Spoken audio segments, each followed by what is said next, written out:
गुजरात चुनाव से पहले ओवैसी ने पथराव का दांव जैसे चल दिया है। वंदे भारत एक्सप्रेस से अहमदाबाद से सूरत आ रही ट्रेन पर पथराव को लेकर सियासत तेज हो गई है। रैली में ओवैसी पर बताया जा रहा है कि यह पथराव हुआ। ऐसे में ओवैसी के नेता बयान देकर इसे चुनाव से सीधा सीधा जोड़ रहे हैं। वारिस पठान है, उन्होंने भी निशाना साधा है। एमआईएम नेता वारिस पठान ने कहा कि पथराव उसी कोच के शीशे पर हुआ जिसमें उनके पार्टी के अध्यक्ष ओवैसी सफर कर रहे थे। वारिस पठान ने इस पथराव की कुछ तस्वीरें भी जारी की हैं और अब सवाल ये उठ रहा है कि आंधी तूफान की रफ्तार से भागती ट्रेन पर कोई पत्थर से कैसे निशाना साध लेगा। जब रफ्तार ट्रेन की इतनी हो तो कोई पत्थर साथ कैसे लेगा। किसी डिब्बे में ओवैसी साहब बैठे हैं और वहीं पर पत्थर फेंका जाए, तो कई सवाल अब जरूर उठ रहे हैं। लेकिन यहां पर एआईएमआईएम इसे बड़ा मुद्दा बनाने की कोशिश में है और ये पथराव दांव के तौर पर ओवैसी का देखा जा रहा है। अब ओवैसी इंपैक्ट की हर जगह बात हो रही है। खासतौर पर उत्तराखंड के चुनाव में ओवैसी इंपैक्ट दिखा। गोपालगंज की बिहार के उपचुनाव की सीट पर ओवैसी इंपैक्ट नजर आया। बीजेपी की जीत हुई। ऐसे में गुजरात में ओवैसी इंपैक्ट और ओवैसी से और भुनाना चाह रहे हैं और वंदे भारत एक्सप्रेस में बैठे थे। वो तस्वीर बाकायदा साझा करें कि ये देखिए, ये वो शीशा है जिस पर पत्थर लगा और वो शीशा चकनाचूर है, वो टूटा हुआ है। लेकिन वो तत्व कौन थे जिन्होंने पत्थर फेंके। गुजरात अहमदाबाद से ट्रेन पकड़ के सूरत के लिए रवाना हुई। कौन सी ट्रेन पकड़े? वंदे भारत एक्सप्रेस। अरे मोदी जी, ये क्या हो रहा है? कभी वंदे भारत के सामने जानवर आ जाते हैं। और सुनिए, आज सूरत पहुंचने को 22 से 25 किलोमीटर बाकी था, क्योंकि वो वंदे भारत में स्क्रीन लगाया हुआ है, उसमें दिखता है कितना किलोमीटर बाकी है, कब सूरत में पहुंचने वाली है ट्रेन। हम सब बैठकर देख रहे थे। इतने में धाड़ से एक पत्थर आकर गिरता है ट्रेन के कांच के ऊपर। बैरिस्टर असदुद्दीन ओवैसी साहब बैठे हुए हैं, साबिर काबुलीवाला साहब उनके पीछे है, मैं साइड में, वहां पर एक कांच आता है और ट्रेन का कांच क्रैक कर देता है पूरी तरह से। 10-15 सेकंड में किसी ने 2 पत्थर लगातार उठा के मार दिया। ओवैसी साहब ट्रेवल कर रहे हैं ना। अरे तुम पत्थर मार लो मोदी जी, तुम आग बरसा दो मोदी जी, लेकिन ये हक की आवाज ना कभी रुकी है, ना रुकेगी, ना इंशाअल्लाह ताला कभी रुकेगी। तो वारिस पठान ने पूरी घटना को लेकर आज तक के साथ एक्सक्लूसिव बातचीत भी की। पठान ने कहा कि इस मामले की जांच होनी चाहिए। तो वारिस पठान इस पथराव के बाद से कुछ तस्वीरें भी दिखा रहे हैं और आखिर मौका चुनावी है, तो इन तस्वीरों को साझा किया जा रहा है और सवाल उठाए जा रहे हैं।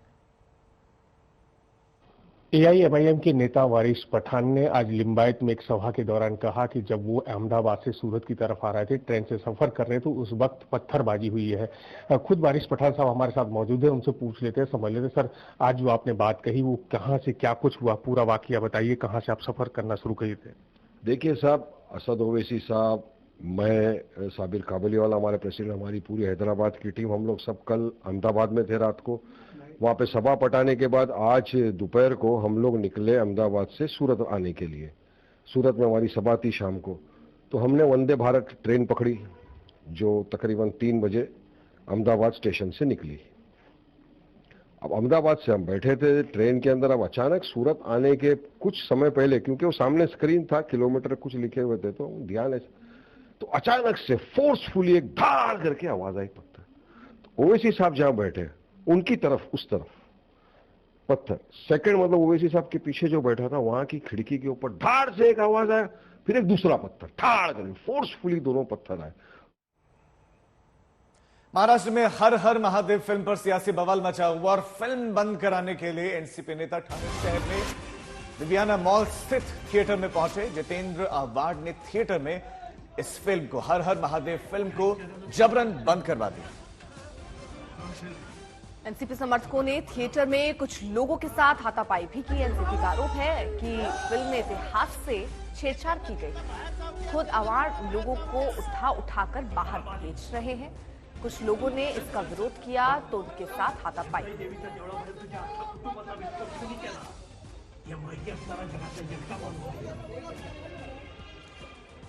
तो ये तस्वीरें हैं और तस्वीरें थिएटर के अंदर की हैं। लोग फिल्म देख रहे थे, लेकिन इस बीच में एनसीपी के नेता पहुंच जाते हैं, कार्यकर्ता पहुंच जाते हैं और फिल्म को जबरन बंद करवाने की बात होती है। एमएनएस नेता ने वो भी पहुंच गए और दोबारा से फिल्म उन्होंने शुरू करवाई। अवाहड़ के जाते फिर एमएनएस के जिलाध्यक्ष अविनाश अपने समर्थकों के साथ पहुंचते हैं।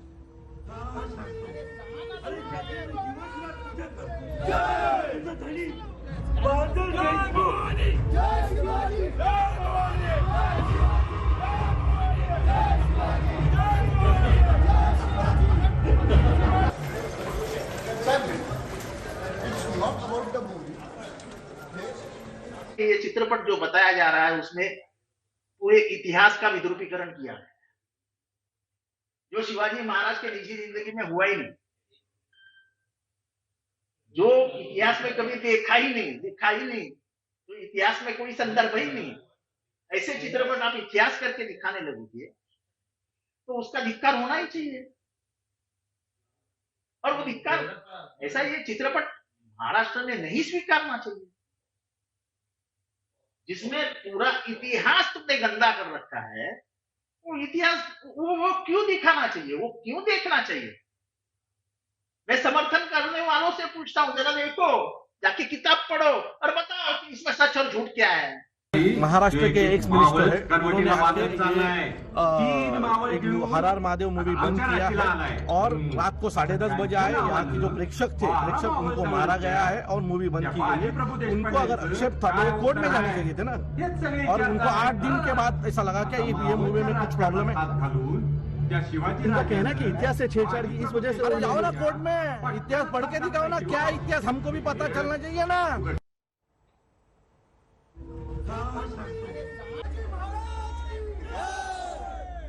तो एनसीपी और एमएनएस सब आप तरीके से आमने सामने कह रहे, एक इतिहास का ये हवाला देते हुए कह रहा है कि आपने इतिहास को तोड़ मरोड़ कर पेश किया गया किताब में, और इतिहास में ऐसा कुछ नहीं जैसे आपने छत्रपति शिवाजी के कैरेक्टर को दिखाया है। दूसरी तरफ जो एमएनएस है वो ये कह रहे कि आपने इतिहास अगर पढ़ा है तो कोर्ट में जाकर प्रूफ कीजिए ना, आप ऐसे फिल्म में जाकर थिएटर बंद करें, ये तो उचित नहीं। पाकिस्तान के पूर्व प्रधानमंत्री इमरान खान पर हमले के मामले में आखिरकार एफआईआर दर्ज हो गई है। इमरान खान जिन 3 बड़े चेहरों को निशाना बना रहे हैं, ये उनका एफआईआर में नामो निशान नहीं है। एफआईआर में सिर्फ एक शख्स को आरोपी बनाया गया और हत्या से आतंकवाद तक कई आरोप एफआईआर में दर्ज हैं, लेकिन इमरान खान की पार्टी ने इस एफआईआर को साफ साफ खारिज कर दिया है।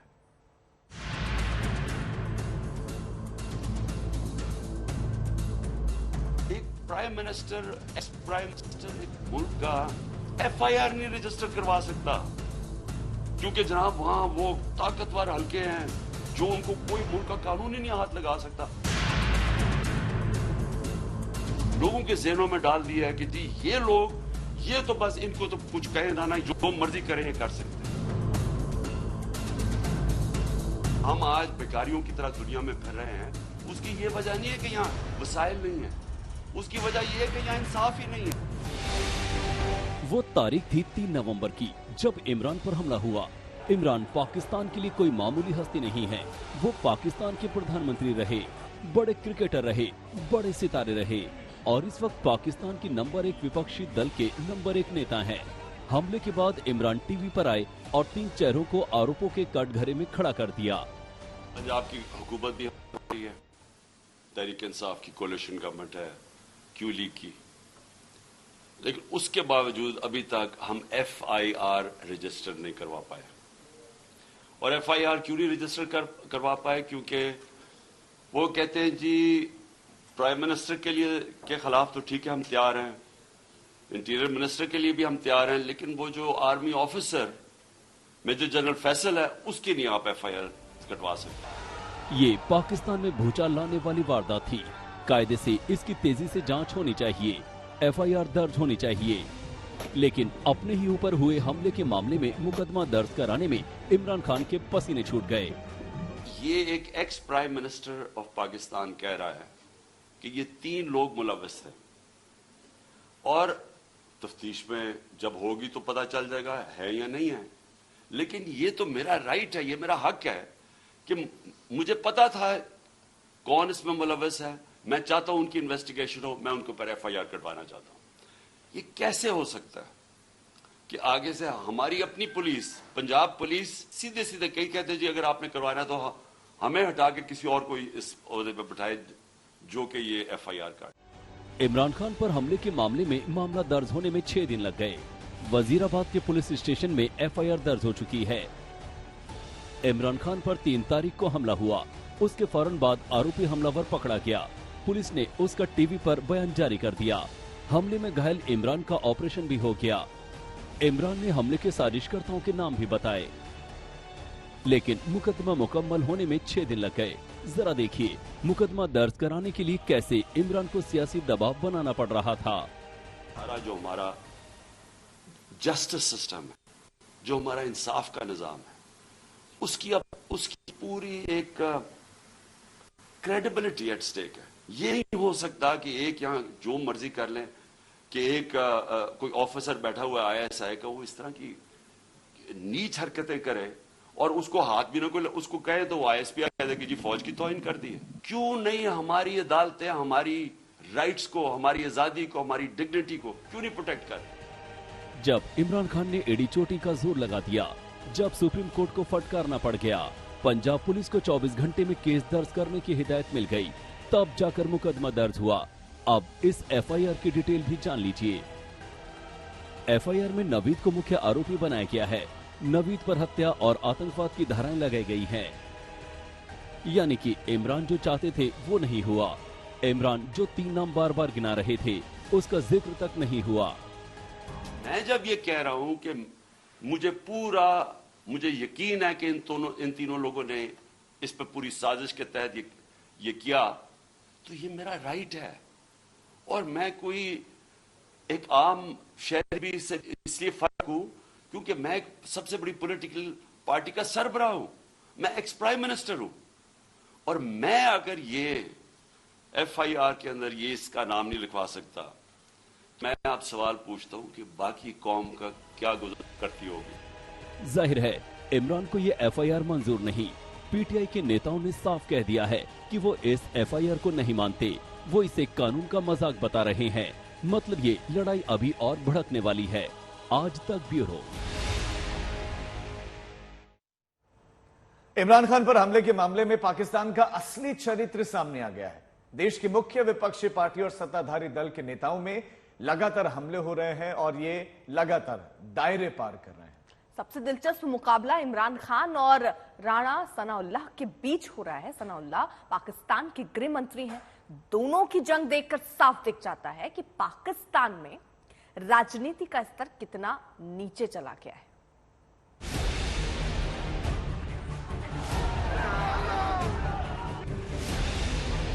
जैसे मैं ठीक होऊंगा मैं सड़क पर फिर आ रहा हूं। इंशाअल्लाह अल्लाह ने मुझे बड़ा बचाया है।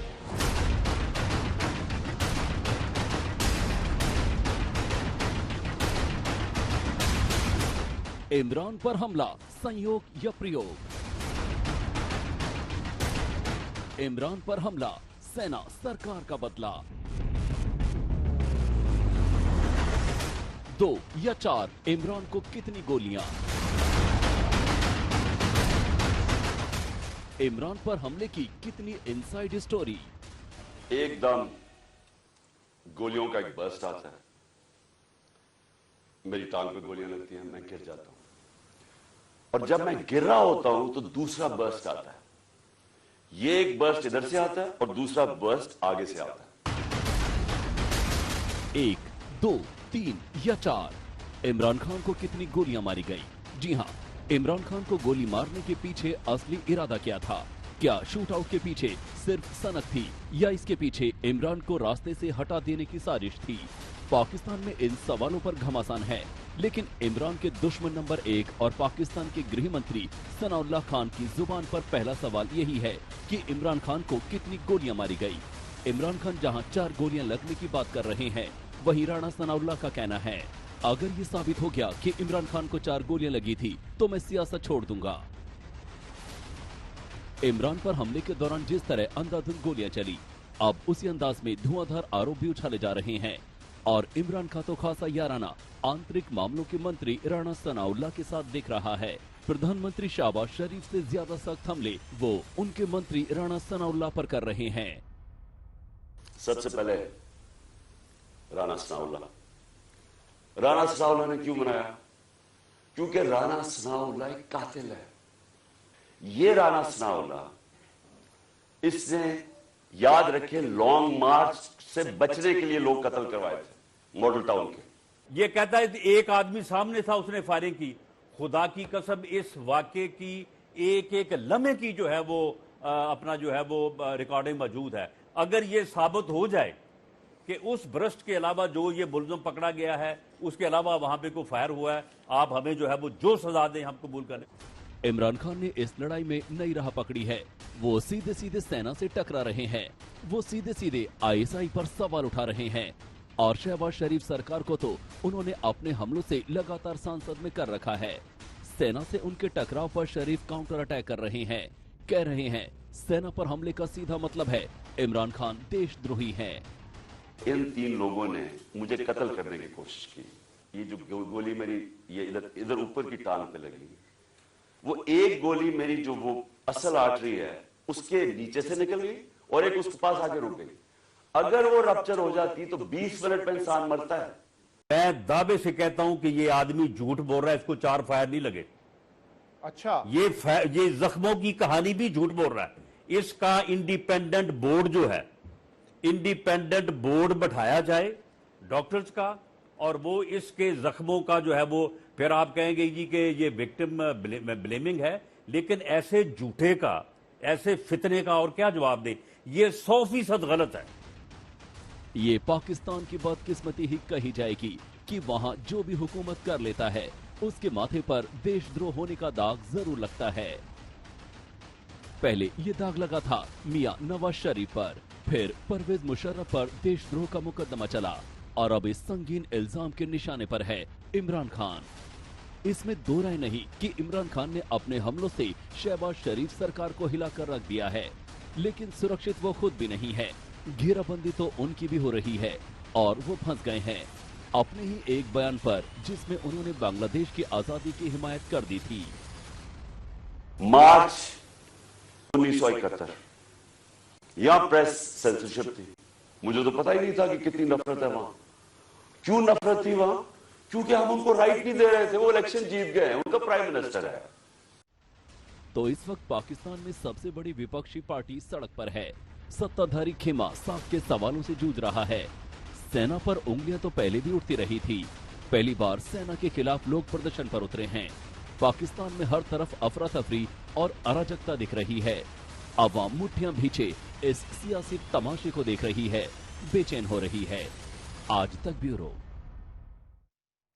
इमरान एक शख्स की बार बार चर्चा करते हैं, फैसल नसीर की। कौन है फैसल नसीर? आइए अब आपको बताते हैं। जी हाँ, फैसल नसीर जनरल बाजवा के खासम खास बेहद करीबी हैं और इसीलिए इमरान खान के सीधे निशाने पर है, क्योंकि इमरान को लगता है कि बाजवा की प्लानिंग पर एक्शन फैसल का ही होता है। तो कुल मिलाकर ये कौन है और किस तरीके के पाकिस्तान की राजनीति अब बढ़ रही है, ये भी हम आपको दिखाई और बता रहे हैं, क्योंकि एक जो ये हमला है ये क्या कोई तस्वीर पाकिस्तान की बदल सकता है, क्योंकि इमरान के सामने ये बड़ा मुद्दा है और इसको पूरी तरीके से राजीव भुनाने की भी कोशिश हो रही है। जो एक्सपर्ट्स है वो ये भी कहते हैं कि बेनजीर भुट्टो के साथ जो हुआ और उसके बाद इमरान खान भी उसी राह पर है जहां पर वो सीधे सीधे सेना को चुनौती दे रहे हैं और इसीलिए फैसल नसीर का नाम भी आ रहा है। इस जैसे झूठे और फ्रॉड इंसान की FIR जो है दर्ज होगी, जो एक टांग पे जख्म खा के दोनों पे ऊपर पट्टी बांधे फिरता है, ये तो चाहता है कि ये मुल्क जो है ये खराबी में जाए। ये तो चाहता है इस मुल्क में इंतशार, अफरा तफरी, इसका तो एजेंडा है। और दूसरी बात ये है कि गवर्नमेंट जो है पंजाब में वो हमारी तो नहीं है। ये खुद एक यानी पागलपन का शिकार है। इसके साथ भी कुछ लोग ऐसे हैं, ये उस अदारे को तमाशा बनाना चाहता है, ये इस तैनाती को जो है वो मुतनाज़ बनाना चाहता है। ये पागलों का टोला जो है ये खुद भी पागल है और इसने कुछ लोगों को इस तरह से पागल किया हुआ है कि इनको अपनी इज्जत नफ्स का भी कोई एहसास नहीं। पाकिस्तान में इमरान खान के पैर में गोली लगी है नहीं, ये एक बहस का बहुत बड़ा मुद्दा है। कोई अदाकार भी इस तरह एक्टिंग नहीं कर सकता जिस तरह उसने एक्टिंग करके दिखाई। और मेरे ख्याल में इस एक्टिंग में तो उसने शाहरुख और सलमान खान को भी पीछे छोड़ दिया था। गोली 1 लगी है, 2 लगी हैं, 3 लगी हैं, 4 लगी हैं। पहले इस पर जेटी होनी चाहिए कि उसने एक रियासती राज को क्यों इस तरह तश्तुर्बाम किया, उसको झूठ बना के। लेकिन इस सियासी घमासान के पीछे जो असली खेल चल रहा है वो है सेना के खिलाफ इमरान का विद्रोह, जिसे अंजाम देने के लिए इमरान ISI को अदालत में घसीटना चाहते हैं। ये तो इन्होंने इस प्लान के अंदर ये शामिल हुए और साथ मिल गया इनके मेजर जनरल फैसल क्यों? फैसल इसलिए मिल गया, एक तो डर्टी हैरी के ऊपर वादा करके आया था कि फिक्र ना करो, मैं इनको ठीक करता हूं, आप मेरे पे छोड़ दें। फैसल नसीर पाकिस्तान की खुफिया एजेंसी ISI के डायरेक्टर जनरल काउंटर इंटेलिजेंस है। उन्हें आमतौर पर DGC कहा जाता है। उन पर देश की घरेलू सुरक्षा की जिम्मेदारी है, जिन्हें इमरान खान डर्टी हैरी और मिस्टर जेड कहकर बुलाते हैं। फौज में ऐसे लोग बैठे जो हमें भेड़ बकरियों की तरह समझ रहे हैं, मार दाड़ करके, डरा धमका के, अगर समझ रहे हैं कि इस तरह फौज का वकार ऊपर चला जाए। मूल रूप से रावलपिंडी के रहने वाले फैजल नसीर 1992 में कमीशन हुए थे। इससे पहले वो पाकिस्तान मिलिट्री एकेडमी के कोर्स 85 में भी थे। फैजल नसीर की तैनाती कराची, बलूचिस्तान और कबायली इलाकों में रही है। इतिहास में ऐसा पहली बार हुआ था कि एक इंटेलिजेंस अधिकारी को DGC बनाया गया। इससे पहले ये जिम्मेदारी सेना के वरिष्ठ अधिकारियों को दी जाती है। इसकी सबसे बड़ी वजह ये है कि फैसल नसीर जनरल बाजवा की आंखों के तारे हैं। इसीलिए बाजवा को तकलीफ पहुंचाने के लिए ही इमरान खान लगातार उन्हें निशाना बना रहे हैं। मेजर जनरल फैसल, इसकी तफ्तीश होने देंगे आप? और क्या इस मुल्क में अब तफ्तीश हो सकेगी जब जनरल फैसल के ऊपर इल्जाम है? इमरान खान ने पाकिस्तान के समाज और वहाँ की सेना को बांट दिया है। बताया जाता है कि सेना के बड़े अफसर बाजवा के साथ हैं, तो छोटे अफसरों पर इमरान का प्रभाव है, जो उन्हें सेना में उनके खिलाफ होने वाले एक्शन से पहले ही आगाह कर देता है। आज तक ब्यूरो। आज तक HD, सबसे तेज, सबसे ज्यादा।